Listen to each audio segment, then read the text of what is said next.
This thing is too shiny. Residents of key cities across the country might soon experience dry taps should the National Water Regulator, Water Resources Authority, make a real threat to disconnect all water providers with pending bills. Speaking after holding a week-long workshop aimed at developing authority's strategic plan in Athiriver, Machakos County Water Resources Authority Chairman John Mutambu said that various water providers owe the authority a total of 5.7 billion Kenyan shillings in unpaid bills, which is said that nearly muzzling the operations of the national regulator. He said the most affected urban areas include Nairobi, Mombasa, Nakuru, and Murang'a. Okay, the newly appointed Board of Water Resources Authority has been undergoing induction from Tuesday, 23rd July this year. We were oriented through various process and operations of authority as well as strategic plan 2018-2022. One of the key objectives of this plan is to enhance compliance of all water users. In this regard, and in accordance with the presidential directive on pending bills, all defaulters of water use charges are hereby directed to honor their obligation with immediate effect. The authority is owed 5.7 billion as at now. This amount is owed to us by government institutions, water service providers, community water suppliers, and major abstractors. Failure to adhere to the above will lead to the authority taking action in accordance with existing laws and regulations, including disconnections, permit cancellations, imposition of penalties and fines, arrests, and prosecutions. On that note, I want to repeat, because we know the main defaulters, and I want to warn people of Nairobi that very soon they will be having no water. Because from here we are going to disconnect Nairobi water, we are going to disconnect Coast water, we are going to disconnect Murang'a water, we are going to disconnect all those major cities and water suppliers who owe us money. Let them take this as a early warning, because the debts they owe us is too huge and we cannot give them room anymore. So people of Nairobi, we really feel for you, but we are going to disconnect Nairobi. We are going to disconnect those other major defaulters we have mentioned. The presidential directives were very clear that all institutions to clear the pending bills by end of last year. We have not seen any effort from those who owe us making any steps towards clearing their bills. It is very unfortunate, but Nairobi will go without water. I live in Nairobi. I will also go without water. And I also want to take this chance to warn people who are in Nairobi and they are using boreholes and they are not permitted. We have come to realize that there are so many illegal boreholes across our country. We want to tell Kenyans, if you own a borehole somewhere and you are given a permit, we want you to take action and you go to our nearest office and confirm the genuineness of that permit you are holding. For us, we believe all those permits, most of them are illegal and they are not issued by us. Water drillers who are drilling boreholes to Kenyans, we want you to come to our offices and confirm with us whether you are holding the right license. Otherwise, those trucks will be illegal, they will be arrested and detained, and we are going to cancel your license. If we find anybody drilling water without proper documentation from our office, we will arrest them and take them to court and will detain their trucks. Executive Order number 1 of our President directed that all provincial commissioners to work with all government agencies to confirm compliance of government activities. We want to ask through the Office of the CS of Interior, all the sub-chiefs, all the sub-chiefs, all the chiefs and DOs and DCs to take data in their areas of whatever bores existing in their areas. We are doing this because we want to compile a data of how much water we have in our country. And if we let people use water without being monitored, this will be very dangerous and will not be able to plan for our country. We are embarking on a smart metering. All water obstructors, we are asking them to start putting smart meters on the obstruction points. This will enable us to collect data and determine how much water is being obstructed by the major obstructors, by small obstructors. We have developed a system and a software which will be giving live or real-time data from any water which is being used in the country. So we are urging all the main obstructors to liaise also with our offices so that they may get the specifications of the meters which will be used in our country. We are moving from analog to digital, and this is exactly what we are going to do. It is for the betterment of management of water in our country and for people to get information of how much water is being used and how much we expect. We are way too far below the required international standard of how many cubic meter per capita,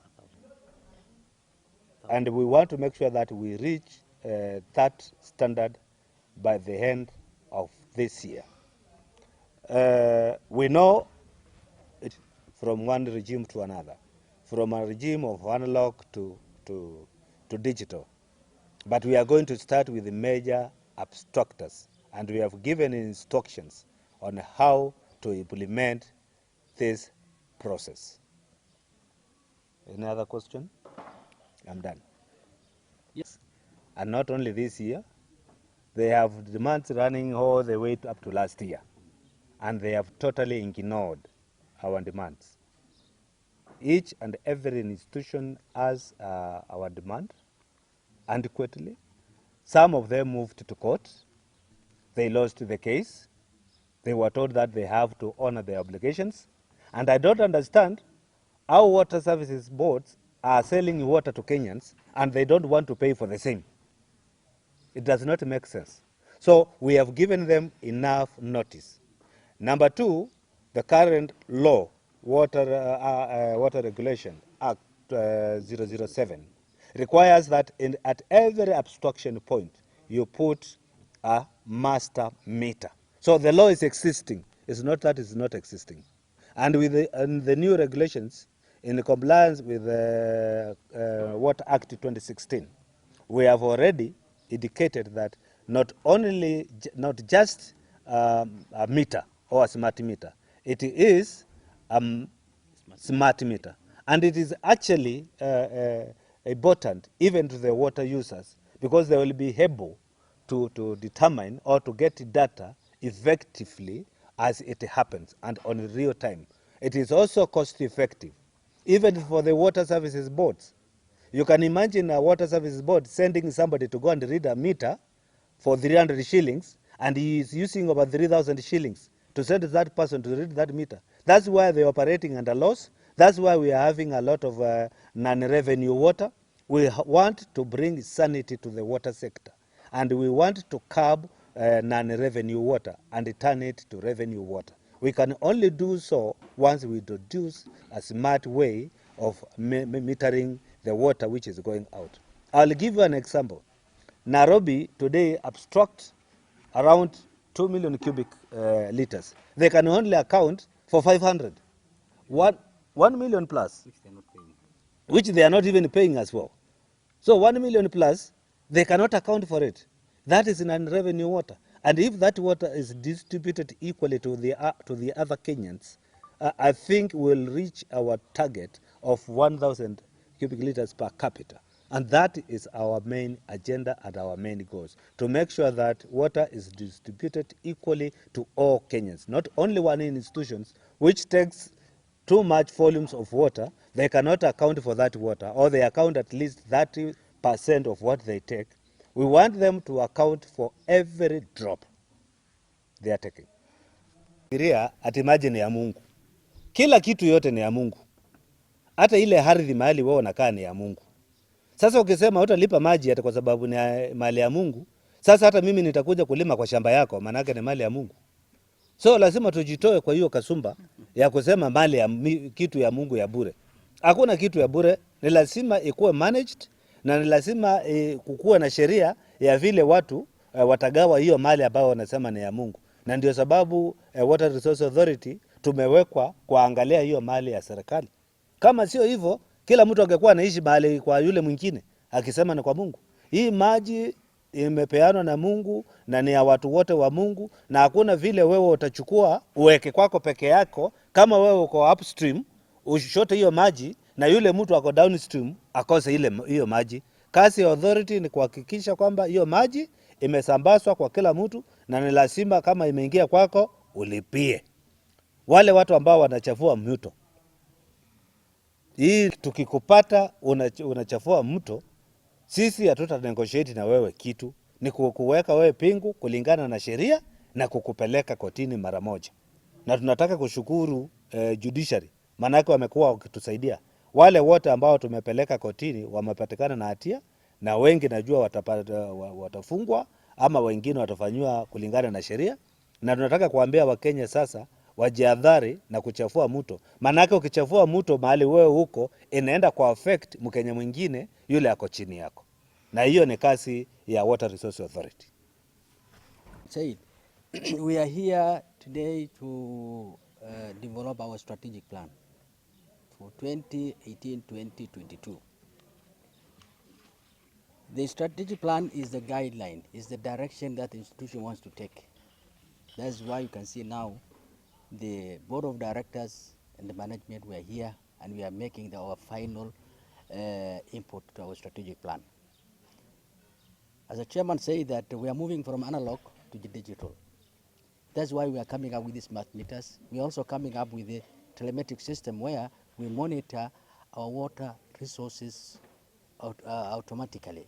That means we are putting a telematic system where we receive all the information concerned about the water flow, the temperature, the level, and we monitor from here in the headquarters. Likewise, we are also abstractors, we are also giving the smart meters. We have already given a circular to all our regions and the sub-regions.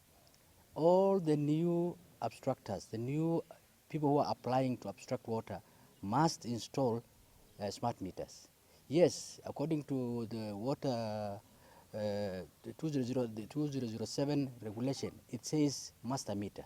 Meters were there before, but now we are moving from that master meter to a smart meter. So everybody must, we are asking everybody who applying a new abstraction or asking a new abstraction permit should consider having smart meters. You know, our main job is also to allocate water to Kenyans, to make sure that we balance fairly, everybody gets water. So that's also, it will also assist us now to allocate water. So that's what I wanted to add. Thank you. That water resources hold all the water resources on behalf of national government. That one is very clear. No matter where you are private, whether you are a company, you are a water company or... Reporting for the Kenya Digital News, my name is John Matava.